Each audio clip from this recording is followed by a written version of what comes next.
Hey guys, long time no see. Geeks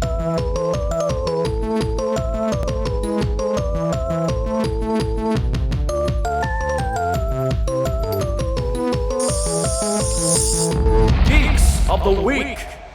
It has been a while, I'm sorry. I got sucked into a UFC gig for a couple of weeks and literally had no time to do anything else. And I'm actually having to film this on Thursday morning because I have a friend in town that I'm going to be spending the evening and all of tomorrow with, and I didn't want to not make a video again. So if Mario says something cool that I don't respond to, that is why. But all the other geeks talked about AX, and I am so happy you guys were all able to get together, and I'm so glad Mario was able to make it and you had an awesome time.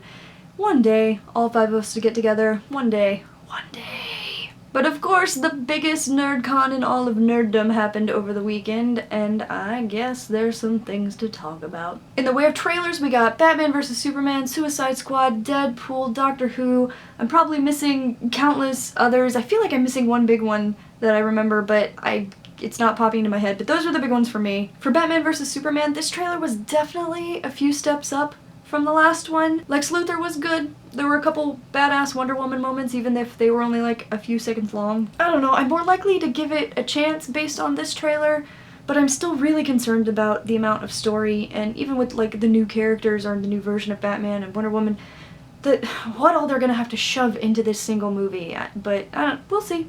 Suicide Squad, I'm slowly getting a little bit more into, I guess. I've watched the trailer a few times and I've liked it a little bit more each time. Even though it's kind of slow and dramatic, there were enough moments of like tiny sarcasm, and there were some cool Harley moments that I kind of enjoyed. On the other hand, Leto's Joker sounded like he was trying to mimic Heath Ledger's Joker, and I'm really not sure how I feel about that. It was only a tiny clip, so maybe it's not a good representation as a whole, but right now I'm not really feeling the Joker. Although my least favorite part of the whole thing was the way that the publicity team handled the leak of their precious trailer.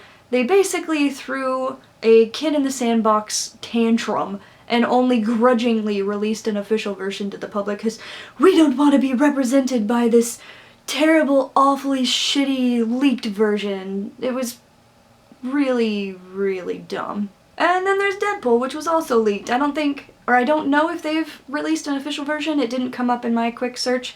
But if you haven't seen it, there's still leaked versions up or popping up. I ran across several. You should definitely watch it because it's great. Ryan Reynolds is freaking perfect for this role, but we knew that already. The one-liners can be a little bit cheesy, but that's just how Deadpool is, so it works. I don't know. I'm really excited about this one. And then Doctor Who. First off, I am so glad that Missy is coming back. We got way too little of her at the end of last season. But on the other hand, I thought Clara was done, and I thought we were gonna be getting a new companion, and apparently that's not happening. I was really looking forward to a new dynamic. But overall, it looks like there's some pretty cool stuff coming up, and I'm really excited about Maisie Williams and who or what she's gonna be. I absolutely love her in Game of Thrones, and from the very vague character description that we have gotten of her, I'm really excited to see her play against the Doctor, and September can't freaking come fast enough. But out of all of the amazing things to come out of Comic-Con, my 2 favorite things weren't even con exclusives or big-ass trailers. You may have seen it posted on our page the other day, or, you know, anywhere on the freaking internet.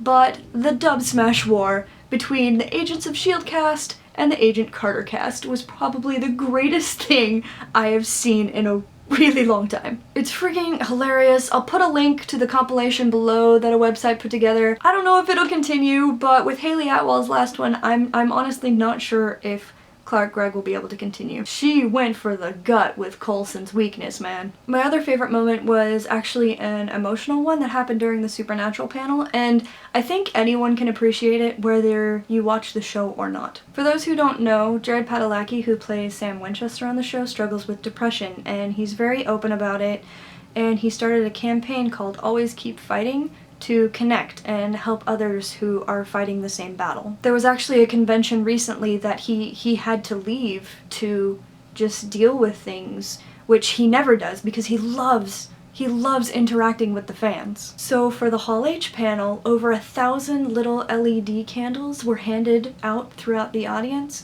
and they were simultaneously lit during the Q&A portion, and they all had "Always Keep Fighting" printed on the front of them. Each little candle also came with a card, and I'm gonna read what it said on the card because that was really cool. I'm writing it down because I couldn't memorize the whole thing. Everyone is given a candle that burns just for them. When your flame flickers and you feel it'll go out, know that not even the strongest wind lasts forever. And there are other lights to guide you even in the darkness. And when your candle burns bright, you can ignite the hearts of others, and hope will spread like wildfire. Always keep fighting, and you'll never fight alone.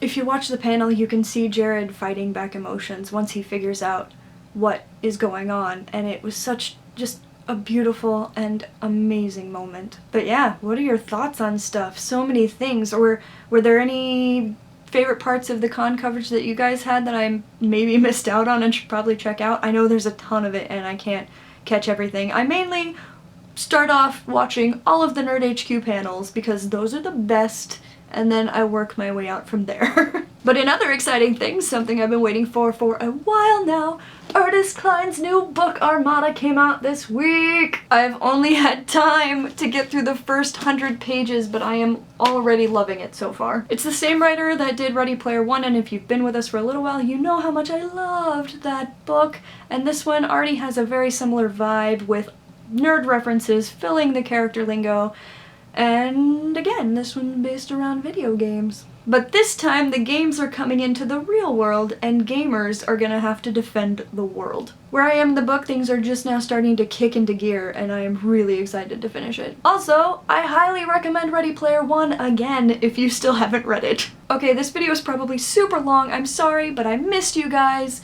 I hope everyone has an awesome weekend, stay geeky, and we will see you next week!